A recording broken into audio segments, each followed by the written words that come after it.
Have you ever felt that cold dread when the calendar flips to the first of the month Oh, yeah. and you realize that the very foundation of your financial stability, Mhm. your ability to pay the mortgage, is suddenly in jeopardy? It's a terrifying It feeling. could be anything, right? Yeah. An unexpected medical crisis, Yeah. big shift in your job, or, like the whole world saw in 2020, a massive economic shock that just grinds everything to a halt. And the ultimate fear in that scenario is always the same. Foreclosure, loss of your home. Exactly. That anxiety is, I think, universal and really profound. But what a lot of people don't realize, or maybe just forget in the panic, is that the path from a mispayment to a foreclosure notice isn't. Well, it's not immediate. There's a stepping between. There is. Between the borrower who's in temporary distress and the lender who's exercising their ultimate right, there's this crucial intervention tool. And that's what we're here to talk about. It is. Today, we are doing a full deep dive into that tool, that financial pressure release valve that really allowed millions to stabilize during the recent crisis. We are unpacking the definition, the mechanics, and the global variations of mortgage forbearance. Okay, let's unpack this and really get into the weeds. Mhm. Because understanding this mechanism is, it's essential, not just for your own personal finances, but for grasping the stability of the entire housing market. Absolutely. We've synthesized a stack of high-level sources here. Yeah. We're talking regulatory guidance, economic research, specific policy docs like the U.S. CARES Act framework, All things that really dissect how this pause button works. and what it costs, and maybe most importantly, what the unintended consequences might be. Our mission here is to move past the simple definition and really understand the complex financial engineering that's involved. Exactly. And at its most basic level, forbearance is a really simple concept. The word itself, it literally means holding back. Holding back. In the context of a secured loan, like a mortgage, it's a special formalized agreement. It's a contractual negotiation, really. So a deal between you and the lender. A deal where the lender agrees to temporarily hold back their contractual and legal right to accelerate the loan or, start foreclosure proceedings. So it's not some secret handshake. It's a real legal commitment from the lender to delay enforcing their rights, but only if the borrower meets certain conditions. That's it. I often hear it called a pause button, or I guess more formally, a mortgage moratorium. A mortgage moratorium is a great alternative term for it. It really is a timeout. And it's designed to serve two functions. First, obviously, to keep the consumer in their home. Which is the big one. And second, to give them a defined period to resolve whatever financial difficulty they're having. Okay, and that second point feels really key. It's crucial. The difficulty must be temporary or short-term, if the lender even suspects the problem is permanent. Well, forbearance is rarely going to be the first or the best option on the table. Right, so this is a bridge, not a whole new road. A perfect way to put it. So let's start with the trigger and the economic rationale here. The trigger seems obvious. The borrower can't meet their repayment terms. Simple as that. But why would a sophisticated financial entity, a lender, voluntarily give up their income and postpone, realizing their security? Doesn't their whole business model revolve around getting paid on time? It does. And that's where we move from what might look like altruism to just hard-nosed risk management. Okay. Foreclosure is not a clean, easy process for a lender. Think about it. You've got extensive legal fees, huge time delays, the expense of maintaining a vacant property. And the risk that the house's value drops before they can even sell it. Exactly. It's an expensive, lengthy, and just messy last resort for them. So this forbearance agreement, it functions as a kind of calculated preemptive strike against that worst-case scenario. Precisely. The core trade-off is this. The lender delays the immediate exercise of their right to foreclose on the condition that the borrower commits to a pathway, a defined plan, to catch up to the original payment schedule by a specific date. So the lender is essentially saying, look, we'll extend you credit for these missed payments for, say, 3 or 6 months. Because we calculate that this extension is actually cheaper for us than the immediate cost of foreclosing on you. But doesn't that delay just encourage, moral hazard? If foreclosure is already this messy, expensive thing for the lender, why would a borrower on forbearance ever rush to repay? And that is the risk. It absolutely is. But the protection for the lender lies in the temporary nature of the agreement. Ah, okay. Our source material really stresses this. Forbearance is historically granted only to customers in temporary or short-term financial difficulty. So the lender isn't just hoping for a recovery. They're actively assessing the odds. They're assessing the likelihood that the underlying issue is transient. A short-term job loss, a brief illness, maybe a maternity leave, something with a clear end date. Which means if a borrower goes to their lender and says, look, I took a new job that pays 40% less. I can never afford this payment again. Forbearance is, what, basically dead on arrival. That's the critical distinction. If the borrower's problem is structural and long-term, meaning returning to that full payment just isn't sustainable, then forbearance isn't an appropriate solution. Because it just kicks the can down the road. It just postpones the inevitable. In those really severe cases, the lender has to look at a deeper, more permanent mortgage modification, which is a whole different beast. Or they have to move to realize their security. Okay, let's double back to the lender's motivation. You said helping the borrower return to good standing better positions the lender. How so? It's all about stabilizing their security position. By refraining from immediately enforcing their rights, they can structure this formalized, documented plan, the forbearance agreement. And that achieves, what, two things? Two main things. First, it maximizes the chances that the borrower actually stabilizes and the loan becomes a performing financial position again. Meaning the lender gets their money back over time, which is what they wanted in the first place. Exactly.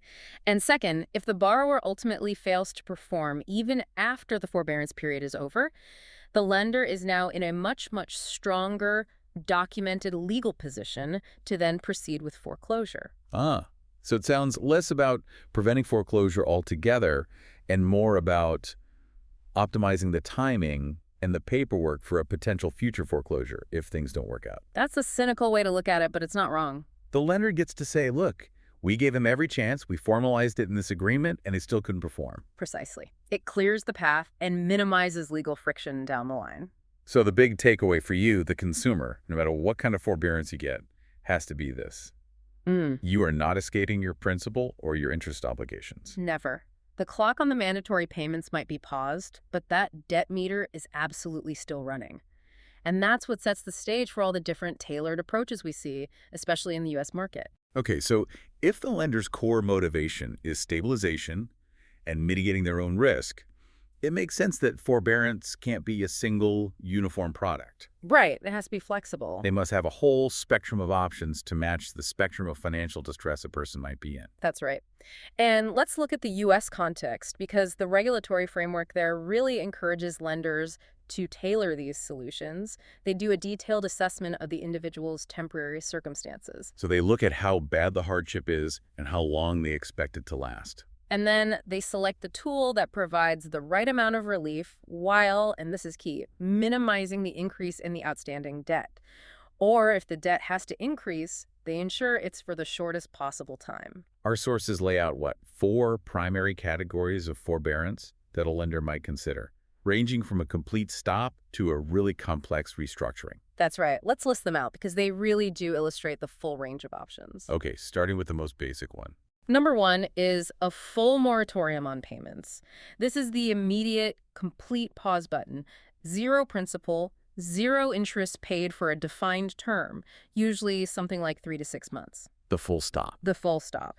After that, we get into the world of reduced payments. And this is where it gets a little more technical, right? This is where the depth of the relief is really tailored and the terminology around amortization becomes just absolutely crucial for you to understand. It really is. So we have 3 subcategories here, and they're all based on how that reduced payment relates to the monthly interest that's still building up. The first is above interest only, which is termed positive amortizing. Then you've got below interest only, which is the scary one, negative amortizing. And then the simplest one in the middle, which is just interest only. Okay, and then you have the more fundamental structural adjustments. Right. These are often reserved for more severe, but still, transient issues. That would be number 3, reduced interest rate. And finally, the most complex tool, which kind of blurs the line between forbearance and a full modification. Number 4, the split mortgage. Let's focus on that distinction between the first 2 reduced payment options, positive and negative amortizing, because this feels like the absolute key to understanding whether your debt is shrinking or growing while you're on one of these relief plans. This is the financial architecture that determines your future risk. So amortization is just the process of paying down your principal balance. A normal mortgage is fully amortized. Meaning your payment covers the interest that's accrued that month and a little bit of the principal. Correct. You're always chipping away at the total debt. So if you're granted a positive amortizing deal, your reduced payment is still enough to cover all the monthly interest that's built up. And a little extra is still going towards that principal. So your overall debt is still shrinking just, a lot slower than it was before the hardship. Exactly. And this type of relief is heavily, heavily preferred by lenders when they think the borrower is in a longer-term difficulty, but they still think the situation is viable. Because they want to see that capital balance continue to go down. Right. It stabilizes their security position. Yeah. It's a signal that the borrower is still actively investing in their home equity, even if their cash flow is a little tight. Okay. Now for the high-risk option, negative amortizing. If positive amortization means the debt shrinks, negative amortization has to mean the debt is growing. It is. Your debt is actively growing. And the sources warn this is only for short-term fixes. Why is it so dangerous? It is extremely dangerous if you let it go on for too long. A negative amortizing relief plan means the reduced payment the borrower is making is less than the amount of interest that accrues on the total loan balance that month. So the unpaid interest doesn't just disappear. Oh, no. It's immediately capitalized. It's added right back onto the principal loan balance. Yeah, let's try to visualize that for you listening. Let's say I have a $300,000 mortgage at a 5% rate. So the interest that builds up is about, what, $1,250 a month? That's about right. And the lender agrees to a negative amortizing payment of only, say, $500. Okay, so you've paid $500 toward the $1,250 in interest that you owe. Right. The remaining $750 is not paid to the lender. So the lender takes that $750 and adds it right back onto your $300,000 principal. Your new loan balance is now $300,750. Oh, wow. Okay, so I paid the bank $500, but I still owe them $750 more than I did last month. That's it. I am effectively borrowing that unpaid interest from the lender, capitalizing it into my loan, and now I'm paying interest on that new higher balance next month. That is the core danger. It is literally additional borrowing by you, the borrower, but it's structured as a failure to pay the full interest on time. And if this kind of deal or a full moratorium, which I guess has a similar effect, goes on for a long time, say a year or more, the debt can just swell rapidly. It can create a severe issue where you're underwater on your loan, making a sustainable return to performing status almost impossible. That's why these tools are only appropriate for very short-term, acute hardship cases. So the type of forbearance you get is a direct indicator of how the lender sees your financial health. Short-term, acute problem gets the risky, rapid fix, like a full moratorium or negative amortizing. But if it's a longer-term difficulty, they're going to require a lower-risk approach that keeps that debt shrinking, like a positive amortizing plan or a full modification. It's a tool chosen to align the relief with the probability of your recovery. Exactly. You really can't discuss modern forbearance without talking about the event that turned it from this, kind of obscure financial tool into a household term. The COVID-19 pandemic. The scale of job loss, the economic uncertainty, it meant that all the traditional forbearance protocols were just not enough. They were inadequate, and that led to the application of the CARES Act for government-sponsored mortgages in the U.S. The pandemic provided the largest, most disruptive external catalyst for financial distress in generations. It really did. And in the U.S., for loans that were backed by GSEs, that's government-sponsored agencies like Fannie Mae and Freddie Mac, the CARES Act effectively mandated forbearance options for any borrower impacted by COVID-19. And let's define GSEs quickly for you listening. These agencies don't lend money directly to people. They buy mortgages from lenders, which provides liquidity, cash, to the market. Right. So if your mortgage was owned or backed by Fannie or Freddie, you fell under the scope of this massive federal mandate, which created this monumental and often misunderstood case study. And the biggest single misconception the sources highlight, and which we just have to repeat clearly, is that forbearance is not forgiveness. I think we need to linger on that for a second. Why did so many people think it was forgiveness? And what does it practically mean that the interest keeps accruing? Well, it was an issue of messaging and, frankly, hope. When the government comes out and says, you don't have to pay your mortgage for 6 months, what a lot of people hear is that mortgage payment is gone. Wiped away. But legally, the mortgage contract is still active. If you had a $1,500 monthly payment and you took a 6-month moratorium, you simply incurred $9,000 in deferred debt. Plus interest. Plus interest. The interest continues to accrue throughout those 6 months, calculated on your principal balance. That $9,000 is still due, and potentially more, because the unpaid interest may have been capitalized, depending on the structure. This brings us to the really thorny issue of credit reporting. I mean, in normal times, missing 6 payments would just crater your credit score. Absolutely. It would make future borrowing impossible for years. So did these CARES Act agreements shield the borrower from credit bureau reporting entirely? They did not block reporting, and this is where the nuance is so important. The GSEs provided specific guidance. They required lenders to report the mortgage status, which would reflect the fact that the loan was past due or in delinquency. Right. But the CARES Act also included provisions that required creditors to report the account as current if the borrower was sticking to the relief agreement. So it was a kind of dual reporting. Or to report it as delinquent but avoid the really harsh, immediate punitive impact that comes with a typical voluntary default. So the missed payments were noted transparently, so the financial system could track the risk, but that immediate devastating credit score drop, that 100-point fall, was often mitigated or delayed. Right. It was a recognition that this was a system-wide crisis, not a case of individual financial mismanagement. It allowed the system to stay functional while offering a temporary shield to the consumer. It did. And furthermore, the sheer scale of this crisis demanded really rigorous lender compliance and documentation just to prevent total chaos. What specific due diligence did the policy require from lenders when someone called up and requested a COVID-19 forbearance? They had to engage immediately and specifically. Lenders couldn't just, process a bulk application. They were required to actually contact the consumer to get the specifics of their scenario. Not just checking a box that says COVID hardship. Exactly. They had to perform a genuine, even if it was rapid, assessment of the consumer's financial hardship and, critically, their expected ability to repay later. And that assessment had to be more than just a quick phone call. Right. Mm-hmm. Especially if the relief was going to be structural. Absolutely. Regulatory guidance mandated that verbal conversations had to be validated and documented, usually through email correspondence and written agreements where applicable. So it created the necessary paper trail. It did. If the consumer later challenged the workout plan, the lender had to be able to prove they had assessed the situation and that the borrower had agreed to the terms. Let's talk about duration.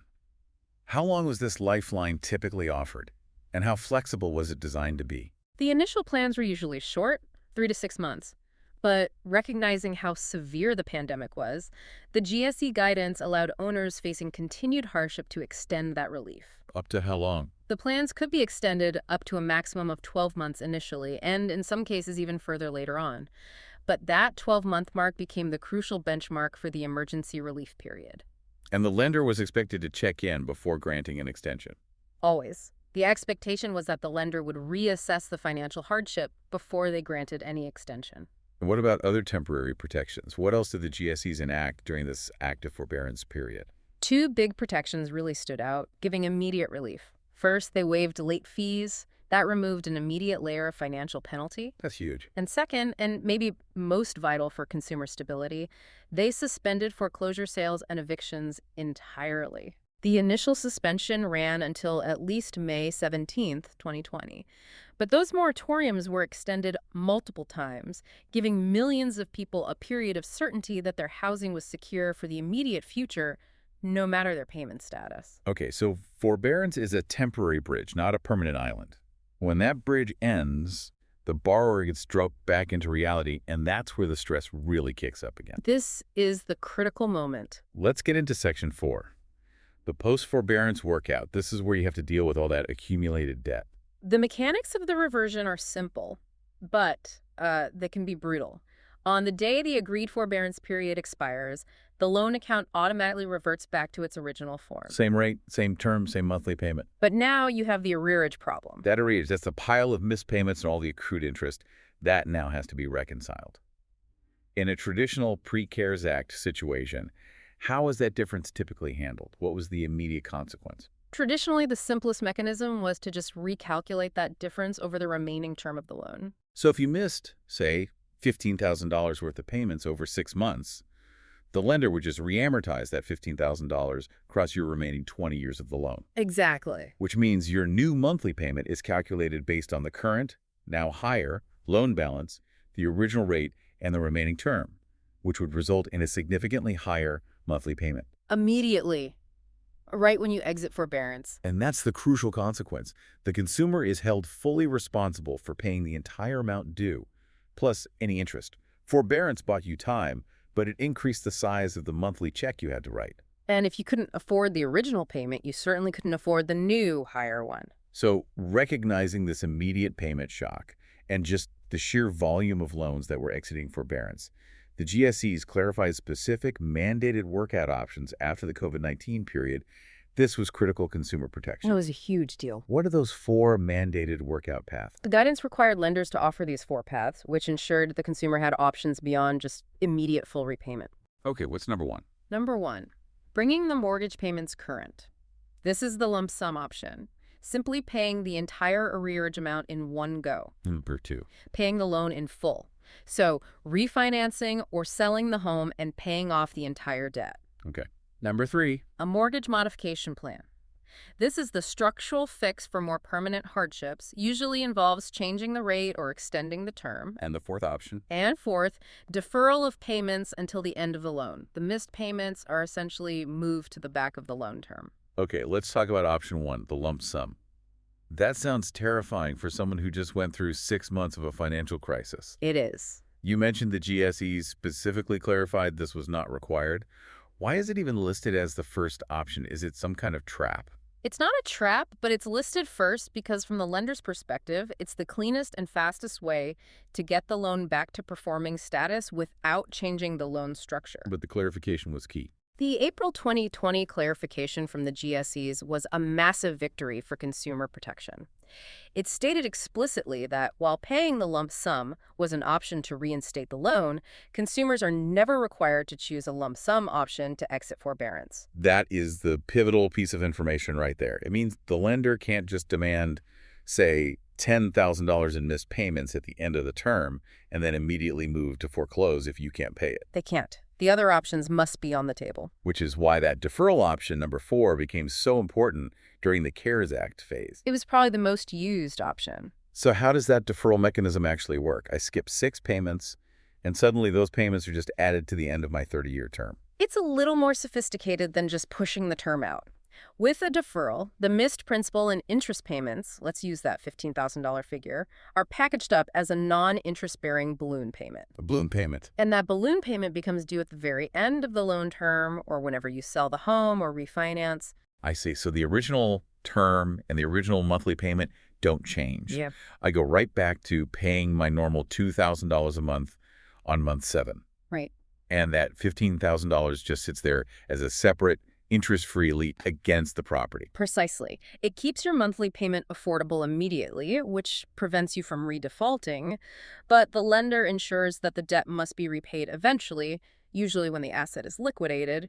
It's a crucial mechanism for stability. Yeah, let's touch on the most complex one, Hmm. the split loan.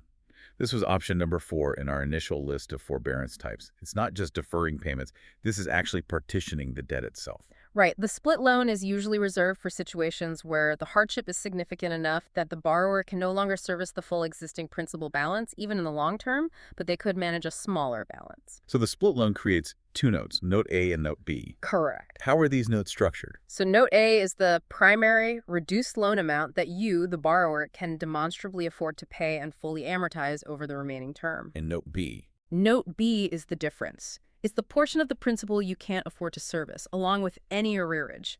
This Note B is literally parked. So if I had a $400,000 loan and the lender determines I can only really afford the payment on $300,000. Then $100,000 becomes Note B. And what happens to that Note B? Does it just sit there forever? It sits there, often interest-free, until the expiry date of the original loan, the maturity date. But the critical requirement is that there has to be an underlying intention and often a real plan. A suitable repayment vehicle? A suitable repayment vehicle, yes. Good. A plan for repaying that parked loan in full at that later date. And what would qualify as a suitable repayment vehicle? It could be the expectation of an inheritance, the projected sale of the asset when the kids go to college, or the potential for a substantial future refinance. The lender is essentially restructuring the debt to prevent an immediate default, while still ensuring they get their full principal back when the borrower eventually exits the property. It's the most sophisticated tool they have for accommodating a long-term reduction in affordability while keeping their security intact. So we've established that U.S. forbearance, especially under the CARES Act, relies on this defined federal framework and some pretty strong consumer protections. That lump sum repayment never being mandatory is a huge one. A game changer. Now, let's broaden the lens. This idea of holding back financial enforcement exists globally. But the regulatory willingness to mandate relief, well, that seems to vary dramatically. Oh, it does. And looking internationally is so crucial because it shows that forbearance is fundamentally a policy choice. How a country decides to approach debt relief really reveals its priority. Is it protecting the stability of the financial institution? Or is it protecting the stability of the homeowner? That's the core tension. Okay, let's start with Australia. They have something called the hardship variation. How does this compare to the U.S. model of mandated options? The Australian model is actually very similar to the US in terms of its intent and the options available, but it's rooted in consumer banking codes, not necessarily emergency government legislation like the CARES Act. So the hardship variation is the formal way a borrower asks their lender to change the loan terms because of financial struggles. It is. And I understand the options are similar. They can get short-term relief, which is their forbearance equivalent, or reduced payments over the life of the loan, which is more like a modification. Precisely. But the key insight in the Australian system, I think, lies in its consumer protection against an arbitrary refusal. How so? Australian lenders are required to provide a specific reason in writing if they turn down an application for a hardship variation. They can't just say no. They cannot offer a blanket no without substantiating that decision. Wow, that transparency is a pretty significant institutional safeguard. It is. And furthermore, borrowers are actively encouraged to file internal complaints, to file disputes, and if necessary, to take the matter to an external dispute resolution scheme. So there's a real recourse mechanism. A very robust one. It means the burden of proof is high for the lender, which compels them to offer reasonable relief whenever they can. Australia leans heavily toward mandatory relief and transparency. They recognize the societal value of housing stability. Okay, now let's pivot to the stark, almost polar opposite end of that spectrum, which is exemplified by Spain. What's the institutional environment like there? Spain offers a really dramatic contrast. The attitude of the central institution, the Bank of Spain, has historically been to actively discourage banks from keeping mortgages in arrears. Why? This stance is rooted in the harsh memory of the 2008 financial crisis, where a rapid housing market destabilization forced Spanish banks to prioritize the cleanliness of their balance sheets above all else. And what's the practical consequence of that institutional discouragement for a struggling borrower in Spain? The result is a system where homeowner protection is minimized. Banks in Spain are not required to offer any relief to borrowers. Wait, say that again? They're not required to offer any relief. None. So a Spanish borrower has no inherent right to even request a pause or a modification. They're entirely at the mercy of the bank's willingness to help. That is the reality that's reflected in the source material. The banks retain the right to repossess properties and proceed with foreclosure without agreeing to any changes in the loan terms that might help a customer stabilize. So if you miss payments, the bank can just move and move quickly. They can move rapidly to realize their security. This system prioritizes the rapid cleansing of non-performing assets from bank balance sheets, even if that leads to increased homelessness and social stress. That demonstrates such a profound policy difference.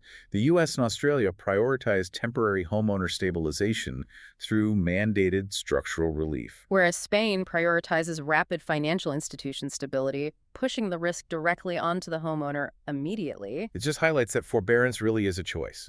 It is. And if a full moratorium or a structural fix is too high a bar for some global lenders, there's a common middle ground internationally. All right, you mentioned that many nations use temporary interest-only payments. That is the most common global compromise. And it's because it hits the sweet spot for the lender. How so? The bank continues to realize its expected interest yield, which keeps its revenue stream intact, and it minimizes the amount of accrued debt that gets capitalized. And for the borrower? The borrower gets a massive reduction in their monthly payment because they've paused the principal repayment component. It's a mechanism that stabilizes the borrower's immediate cash flow while satisfying the lender's interest obligations. And it avoids the dangerous debt accrual of a negative amortizing deal. So we've taken a really fascinating and pretty complex journey through the world of mortgage forbearance. We really have. We started with that simple definition of a holding back tool, something used only for temporary difficulty. And we contrasted that with the high-stakes risk of negative amortization, that situation where your debt is actively growing even while you're on a relief plan. And we use the CARES Act as the ultimate case study, defining the institutional players, the GSEs, and clarifying that crucial fact. Forbearance is a debt delay. It is not debt forgiveness. And we saw that pivotal consumer protection, that you, the borrower, are never required to choose that lump sum option to resolve your arrearage. And finally, that global comparison. It just starkly contrasted systems of mandated consumer relief like the U.S. and Australia, With the more punitive, hands-off approach that's permitted in places like Spain, where institutional stability really trumps homeowner stability. So what does this all mean for the financial landscape? Well, I think it reinforces the core message that forbearance is a temporary financial lifeline. It's a tool that buys you time, but it never, ever absolves the debt, It just determines when and how that obligation will be satisfied. usually resulting in higher payments down the line or a big balloon payment in the future. It's a tool for stabilization, not for elimination. Which leaves us with a final provocative thought, one that kind of ties together this whole global risk calculus. If a forbearance is not forgiveness, and the interest continues to accrue, resulting in this massive deferred pile of debt, that note B, that deferred balloon payment, what does that tell us about the ultimate risk that the lender assumes when they agree to just push the problem into the future? And how might that unaddressed, accrued, and deferred debt manifest in global mortgage markets, where relief is mandated, like here, compared to a market like Spain, where relief is not mandated, which forces the stress into an immediate foreclosure? So the choice between forbearance and immediate default. It's essentially a choice between recognizing a systemic risk right now or guaranteeing a much larger, potentially destabilizing financial reckoning that's just deferred until the entire loan portfolio matures. It's a tension between present stability and future consequence. And that tension continues to shape global housing policy today.